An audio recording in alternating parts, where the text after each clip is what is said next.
December 1837. British North America. There was no foreign invasion, no marching empire at the gates. Yet the most dangerous enemy the colonies faced was already inside. This channel tells stories about moments history prefers to summarize. Events reduced to footnotes, conflicts remembered only in fragments, not because they were small but because they were uncomfortable. This is one of those stories. This isn't just about a failed uprising in Canada, it's about why a civil war didn't happen, why an empire chose restraint over annihilation, and how quiet decisions, made under pressure, reshaped a country that did not yet exist. Because the rebellions of 1837 were not accidents, they were warnings, and the response to those warnings changed the future of North America. To understand why men took up arms against the British Crown in 1837, you have to forget the idea of Canada as a calm, orderly place. That image came later. In the early 19th century, British North America was tense, divided, and fragile. Not because it lacked land or resources, but because it lacked legitimacy. Upper Canada and Lower Canada were colonies built on control, not consent. Governors were appointed, not elected. Power rested in small, self-selecting elites. In Upper Canada, that elite was known as the family compact. In Lower Canada, it was the Chateau clique. Different names, same function. They controlled land grants, judicial appointments, banking, trade licenses, and they answered upward to London, not outward to the people. On paper, the colonies had assemblies, debates, votes. In practice, these bodies could advise but not decide. Revenue could be raised but not spent without approval. Laws could be proposed but vetoed without explanation. Over time, frustration hardened into ideology. Reformers didn't want independence, not yet. They wanted responsibility. Responsible government meant one simple idea: the executive should answer to the elected assembly. In Britain, this was already happening. In Canada, it was not, and that contradiction became unbearable. The pressure built differently in the two colonies.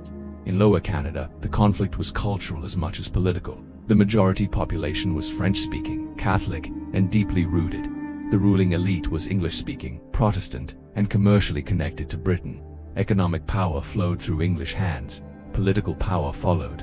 Louis-Joseph Papineau emerged as the voice of resistance. Not a revolutionary in the romantic sense, but a lawyer, a seigneur, and a parliamentarian. He believed in institutions. He believed the system could be forced to reform itself. In 1834, his patriot movement issued the 92 Resolutions, a detailed list of grievances, clear demands. Measured language. London ignored them. Not rejected, not debated, ignored. That silence mattered more than any speech, because it told reformers that loyalty did not guarantee a hearing. In Upper Canada, the tension was quieter but no less dangerous. The colony was younger, more rural, less culturally divided, but power was even more concentrated. Land, the foundation of wealth, was controlled by a small network tied to the Anglican Church and colonial administrators. Immigrants arrived expecting opportunity. They found gatekeepers. William Lyon Mackenzie became the face of opposition. A newspaper publisher, a critic, a man who believed exposure would force change. He underestimated the system. Mackenzie was elected, expelled, re-elected, expelled again. The message was clear. Participation did not equal influence. By the mid-1830s, reform movements in both colonies reached the same conclusion independently. Peaceful pressure was failing, and history had taught them a dangerous lesson. Revolutions elsewhere had worked, but this was not Paris, not Philadelphia. British North America was not collapsing. It was functioning efficiently for those in control. That distinction matters, because revolutions succeed not when people are angry but when the system stops responding entirely. In 1837, the system was still responding, just not to reformers, and that made rebellion feel both necessary and premature. The critical mistake was timing. Reform leaders believed Britain was distracted, weakened, reluctant to use force after the American Revolution. They assumed hesitation meant vulnerability. They were wrong. Britain did not lack power in 1837. It lacked patience for disorder. And when rebellion came, it came unevenly, uncoordinated, poorly supplied, driven more by frustration than planning. In November 1837, violence erupted in Lower Canada. Patriot forces organized armed assemblies. Barricades went up, clashes followed. At St. Denis, rebels won a rare victory against British troops. It was symbolic and misleading. Because the system did not collapse, it adapted. British commanders avoided panic, avoided escalation. They waited. At St. Charles and St. Eustache, the response was decisive. Artillery, discipline, overwhelming force. Within weeks, organized resistance in Lower Canada was broken, not through terror but through control. Leaders fled. Others were arrested. The countryside was pacified deliberately. The empire was sending a message: rebellion would not spread. In Upper Canada, Mackenzie moved too late.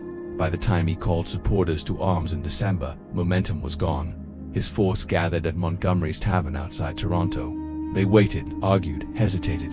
There was no unified command, no supply chain, no clear objective. When government forces advanced, the rebellion collapsed almost instantly. The tavern burned, the rebels scattered. Some fled to the United States, others were captured. The uprising was over before most people realized it had begun. By conventional standards, the rebellions of 1837 were failures. They did not overthrow governments, they did not secure independence, they did not even force immediate reform. But history does not measure impact by victory alone. It measures what fear reveals. And the rebellions terrified British authorities not because of their strength, but because of their logic. They proved something critical.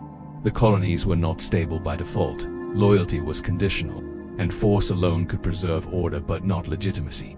London faced a choice: crush dissent permanently, or redesign the system. They chose neither extreme. Instead, they sent one man, John George Lambton, Lord Durham. His mandate was simple: investigate the causes of the rebellions. His conclusions were not. Durham saw what administrators had ignored. The problem was not race, not religion, not personality. It was structure. Colonies governed without responsibility would eventually rebel even if they were prosperous. Power without accountability bred resentment. Durham recommended responsible government. He also recommended the union of Upper and Lower Canada, partly to assimilate French Canadians, a conclusion that would age poorly. But the core insight endured. Authority must answer to the governed. Not immediately, not dramatically, but inevitably. The British response was careful. Reform was delayed, tested, introduced incrementally. The empire did not admit error publicly, it adjusted privately. By the 1840s, responsible government became reality. Executives drawn from elected assemblies, policy shaped locally, authority legitimized through consent. No revolution, no independence war, no civil collapse. The system absorbed the shock and changed. This is why the rebellions of 1837 matter, not because they succeeded, but because they didn't need to. They exposed the limits of control. They forced recognition without forcing collapse. They taught the empire how to survive the modern age. Canada did not emerge from rebellion, it emerged from restraint. From administrators who understood when not to overreact, and reformers who proved that even failed resistance could alter history. Most internal wars end in bloodshed or borders. This one ended in paperwork. And that may be its most unsettling lesson, because it reminds us that history is not always shaped by those who win, but by systems that learn just fast enough to avoid destruction. The rebellions of 1837 were Canada's internal war, not loud, not glorious, but decisive. If this story changed how you see Canadian history, let me know what hidden conflict should be explored next.